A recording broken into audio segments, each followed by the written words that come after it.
새벽기도 나오신 성도님들을 주님의 이름으로 환영합니다. 여호와께서 집을 세우지 아니하시면 세우는 자의 수고가 헛되며 여호와께서 성을 지키지 아니하시면 파수꾼의 깨어 있음이 헛되도다. 시편 127편 1절 말씀. 아멘. 마음 모아 샘물의 기도를 하나님께 드립니다. 먼저 우리의 믿음을 고백합니다. 하나님은 우리의 피난처시요 힘이시니 환난 중에 만날 큰 도움이시라. 아멘. 하나님 아버지, 주님은 우리의 구원과 도움이십니다. 매일의 삶 가운데 우리를 보호하시고 어려운 일을 만날 때 능히 이겨낼 힘과 지혜를 주시는 하나님을 찬양합니다. 세상보다 크신 하나님을 신뢰하오니 환난 가운데 우리를 건져주시고 세상을 두려워하지 않는 믿음을 주옵소서. 예배와 교회를 위해 기도합니다. 우리 주 하나님이여, 영광과 존귀와 권능을 받으시는 것이 합당하오니. 아멘. 우리의 예배를 받으시기 합당하신 하나님, 온 마음과 정성을 다해 하나님을 예배하게 하옵소서. 우리의 모든 예배 가운데 주님을 향한 고백과 기쁨이 넘치도록 성령 하나님 임재하여 주옵소서. 가정과 목장을 위해 기도합니다. 여호와께서 집을 세우지 아니하시면 세우는 자의 수고가 헛되며. 아멘. 하나님 아버지, 샘물의 가정마다 하나님의 사랑과 교훈이 넘치도록 하나님께서 가장이 되어 주옵소서. 목자들을 위해 기도합니다. 예수님을 닮은 목자의 삶과 헌신을 통해 목원들이 예수님을 만나게 하여 주옵소서. 힘들고 어려울 때면 말씀과 기도를 통해 우리의 참된 목자이신 예수님 안에서 위로를 얻는 목자들이 되게 하여 주옵소서. 샘물 성도들을 위해 기도합니다. 그러나 내가 가는 길을 그가 아시나니 그가 나를 단련하신 후에는 내가 순금같이 되어 나오리라. 아멘. 사랑과 긍휼의 마음으로 우리를 돌보시는 주님, 마음의 근심과 육체의 질병으로 고통 가운데 있는 성도와 그 가족들을 위로하여 주옵소서. 광야 가운데 있는 성도들에게 하나님의 임재와 은혜가 충만히 경험되게 하시고 어려움 중에 있는 이웃에게도 그 은혜를 끼치게 하옵소서. 나라와 선교를 위해 기도합니다. 소망 중에 즐거워하며 환난 중에 참으며 기도에 항상 힘쓰며. 아멘. 세상을 정의와 공의로 통치하시는 하나님, 세상 모든 나라와 위정자들이 하나님을 경외함으로 국민을 돌보게 하옵소서. 선교를 위해 기도합니다. 열방 가운데 주의 교회를 세우는 선교 사역에 부족함이 없도록 선교사들을 도와주옵소서. 이들의 건강과 자녀들을 지켜주옵소서. 무엇보다 말씀과 기도에 전념하여 하나님과 늘 동행하게 하여 주옵소서. 오늘도 믿음 안에서 행복한 하루를 주실 주님을 찬양합니다. 예수님의 이름으로 기도합니다. 아멘. 오늘 함께 읽을 하나님 말씀은 레위기 12장 1절부터 8절까지 말씀입니다. 한 절씩 교독하겠습니다. 여호와께서 모세에게 말씀하여 이르시되 이스라엘 자손에게 말하여 이르라. 여인이 임신하여 남자를 낳으면 그는 이레 동안 부정하리니 곧 월경할 때와 같이 부정할 것이며 8째 날에는 그 아이의 포피를 벨 것이요 그 여인은 아직도 33일을 지내야 산열이 깨끗하리니 정결하게 되는 기한이 차기 전에는 성물을 만지지도 말며 성소에 들어가지도 말 것이며 여자를 낳으면 그는 2일 동안 부정하리니 월경 때와 같을 것이며 산열이 깨끗하게 됨은 66일을 지내야 하리라. 아들이나 딸이나 정결하게 되는 기한이 차면 그 여인은 번제를 위하여 1년 된 어린 양을 가져가고 속죄제를 위하여 집비둘기 새끼나 산비둘기를 회막문 제사장에게로 가져갈 것이요 제사장은 그것을 여호와 앞에 드려서 그 여인을 위하여 속죄할지니 그리하면 산열이 깨끗하리라. 이는 아들이나 딸을 생산한 여인에게 대한 규례니라. 그 여인이 어린 양을 바치기에 힘이 미치지 못하면 산비둘기 2마리나 집비둘기 새끼 2마리를 가져다가 하나는 번제물로 하나는 속죄제물로 삼을 것이요 제사장은 그를 위하여 속죄할지니 그가 정결하리라. 아멘. 오늘 읽은 말씀으로 나눌 하나님 말씀 제목은 하나님의 선하심입니다. 하나님의 선하심. 성경은 믿음으로 읽어야 할 책입니다. 성경은 믿음으로 받아야 될 내용입니다. 그렇지 않으면 이 고개가 가웃겨려지는 본문을 왕왕 만날 때 우리가 하나님에 대한 그릇된 인상을 가지기 쉽습니다.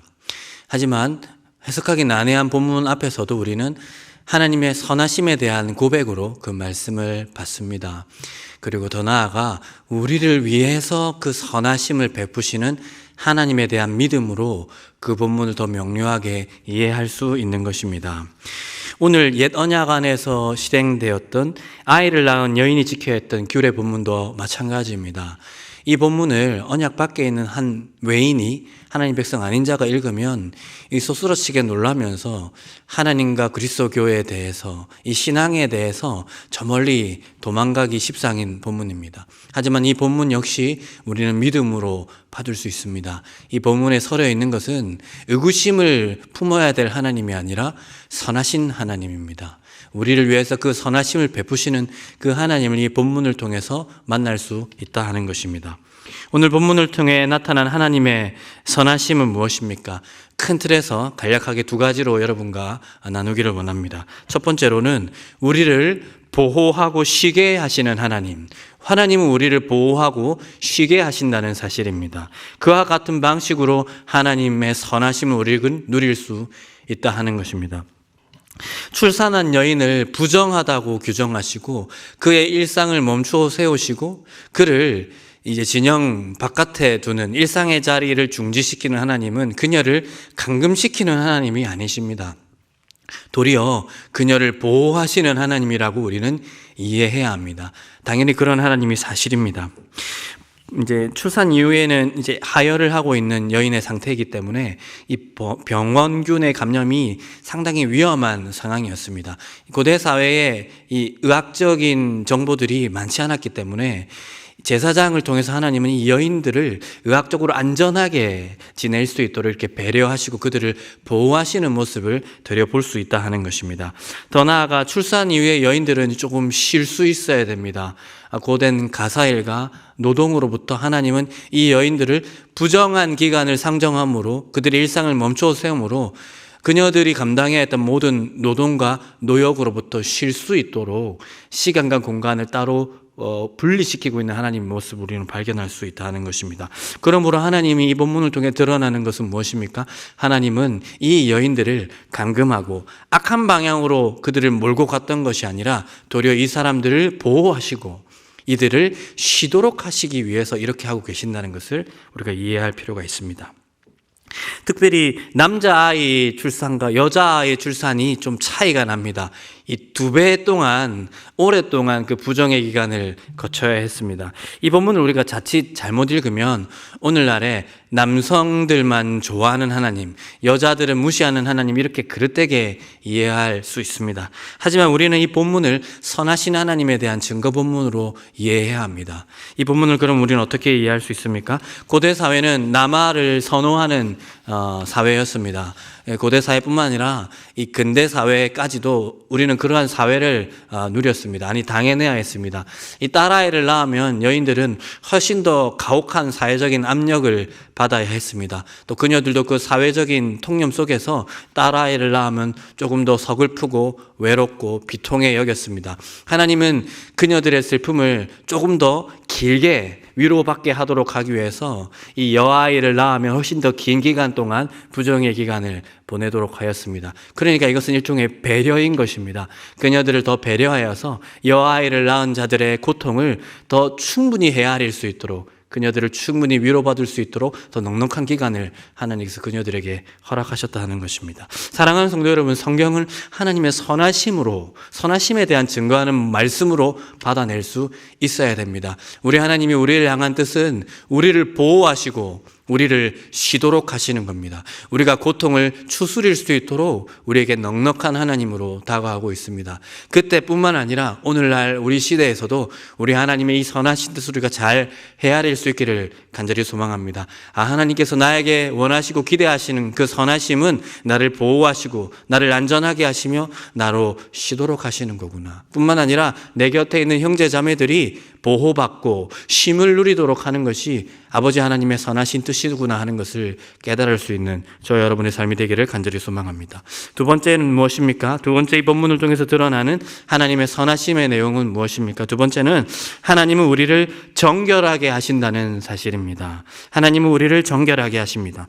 여인이 정결하게 되는 때를 지나고 속죄제를 하나님께 올려드려야 했습니다. 이건 좀 이상한 본문이죠. 이 아이를 출산하는 일이 얼마나 기쁜 일입니까? 그리고 이 아이가 무슨 죄가 있을 수 있겠습니까마는, 하지만 이 여인은 그 상황 속에서도 이 속죄제를 하나님께 올려드림으로 직시해야 했던 주제가 있어야 했습니다. 그것은 무엇이냐면 우리가 부정과 죄악 가운데 출생한 인생이구나 하는 이 직면하기 힘든 사실을 하나님께 이 부정의 기간을 지난 다음에 정결례를 가지고 이제 속죄제를 올려드리면서 이 아이와 더불어 이 고백을 해야 했다 하는 것입니다. 사랑하는 성도 여러분, 인간에게 있어서 자기의 문제, 자기의 실존을 직면하는 것이 복입니다. 이 여인이 기쁨 가운데 있으면서 행여 잊을까 싶어서 우리 주님께서는 속죄제 제사를 통해서 이 여인으로 하여금 깨닫게 하고 계시더라는 겁니다. 죄악 가운데 인간은 출생할 수밖에 없고 죄악 가운데 하나님 앞에 삶을 마무리할 수밖에 없다. 그러나 하나님께서는 그 죄를 다루기를 원하시고 긍휼을 베푸기를 원하신다는 것을 이 속죄제라는 제사를 통해서 하나님께서 그 살 방편을 여셨다 하는 것입니다. 그러므로 이 규례를 통해서 우리 하나님께서 이 여인들에 대해서 또 그 여인이 출산했던 그 아이를 위해서 하신 일은 무엇이냐면 그들을 정결하게 하시는 일이었습니다. 죄를 직면하고 이 죄를 해결하기 위해서 긍휼을 베푸시고 긍휼을 이들이 얻을 수 있는 방편을 속죄제 제사를 통해서 여셨다 하는 것입니다. 이것이 옛 언약 안에서 하나님께서 베푸신 방편이었고요, 새 언약 안에서는 이 본문을 통해서 참된 단번에 속죄 제물이 되어셔서 하나님께 온전히 자기의 생명을 바침으로 우리가 하나님께 나아갈 수 있는 방편을 여신 예수 그리스도의 은덕을 이 본문을 통해서 우리가 볼 수 있겠습니다. 이와 같이 이 이상하게 보이는, 믿음이 없이 보이면 이상하게 보이는 이 본문을 통해서 우리가 알 수 있는 것은 하나님은 우리를 정결하게 하시고 우리에게 은혜를 베풀기 원하시며 우리를 의롭게 하시는 일에 열심을 내시는 선하신 하나님이라는 사실을 우리가 꼭 기억할 필요가 있겠습니다. 오늘 살아가는 우리가 우리 자신에 대해서 실망하고 넘어지고 정죄하는 의식 가운데 빠질 수 있습니다. 그러할 때 그리스도의 은혜를 사모하기를 간절히 소망합니다. 그 가운데서 하나님은 우리에게 은혜를 베풀기를 원하시는 하나님, 우리를 정결하게 하기를 원하시는 하나님이라는 사실을 우리가 꼭 기억할 수 있기를 간절히 소망합니다. 말씀을 정리하겠습니다. 오늘 본문은 하나님의 선하심을 드러내고 있습니다. 첫 번째로 하나님은 우리를 보호하시고 쉬도록 하시는 선한 하나님이라는 사실을 기억할 필요가 있겠습니다. 두 번째로 우리 하나님은 죄악 가운데 출생한 그 여인, 남자아이든 여자아이든, 그리고 죄악 가운데 출산한 그 여인의 문제를 해결하기를 원하시는 하나님, 정결하게 하기를 원하시는 하나님, 우리를 의롭게 하기를 원하시는 그 하나님이라는 것을 우리가 기억할 필요가 있겠습니다. 이 두 가지 이 선하신 하나님을 충만히 누릴 수 있는 저와 여러분이 되기를 간절히 소망합니다.